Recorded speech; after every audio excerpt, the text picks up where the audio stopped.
19 डिसेंबर 2025ला आमचा ओंकार डोंगर पिंपळाला म्हणजे आंबेजोगाईवरनं दगडवाडीच्या शेजारी डॉक्टर धर्मपात्रे यांचं शेत इथं आहे. त्या शेताला मुनी म्हणून हा इथं काम करतो आणि त्यांनी काल संध्याकाळी ज्यावेळेला हा दूध घालण्यासाठी आंबेजोगाईला गेला होता आणि परत येत असताना 7-7:30च्या दरम्यान त्यांनी इथं डॉक्टर धर्मपात्रेंच्या शेताच्या बाजूलाच इथं एक तळ आहे आणि तळ्यावर पाणी पिण्यासाठी म्हणून बिबट्या आपल्या भागामध्ये आलेला वावर काल आम्ही बघितला. काल ज्या वेळेला या ओंकारने तो बिबट्या बघितला त्या क्षणाला त्यांनी त्याची गाडी थांबवली आणि शेजारी उभा असलेल्या एका कारमध्ये जाऊन त्यांनी बसून त्या बिबट्याचा फोटो काढला. असं जंगली श्वापदांचं असं जंगली प्राण्यांचं वावर आमच्या भागाला याच्यापूर्वी नव्हता.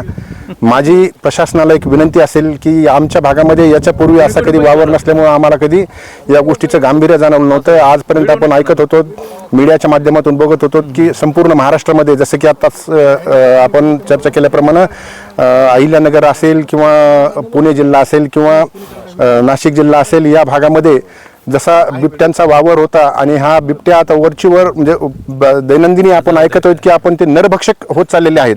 आणि याचा त्रास याच्यापूर्वीच एक 8 दिवसापूर्वीच आमच्या डोंगर पिंपळामध्ये या बिबट्याने सदरील बिबट्याने 7 शेळ्या मारलेल्या आहेत. आणि त्याच वेळेला आम्हाला शंका होती की आपल्या भागामध्ये कुठेतरी बिबट्याचा वावर असेल आणि प्रत्यक्षात त्याची प्रचिती आज आम्हाला आली. काल संध्याकाळी ओंकार हा मिरगे यांनी स्वतः त्या बिबट्याचा थांबून फोटो काढला. त्याच्यावरून आम्हाला सगळ्यांना लक्षात आलं की आपल्या भागामध्ये आता बिबट्याचाही वावर चालू झालेला आहे. प्रशासनाला माझी एक विनंती असेल, माझी वन विभागाच्या अधिकाऱ्यांना विनंती असेल की आपण लवकरात लवकर या बिबट्याला पकडण्यासाठी म्हणा किंवा याला आपल्याला पायबंद करण्यासाठी म्हणा त्याचे सापळे रचावेत आणि आपल्या भागातून हा बिबट्या इथून आपण घेऊन जावा. आपण ऐकत आहेत की बिबट्याची संख्या आपल्या भागाला वाढलेली आहे.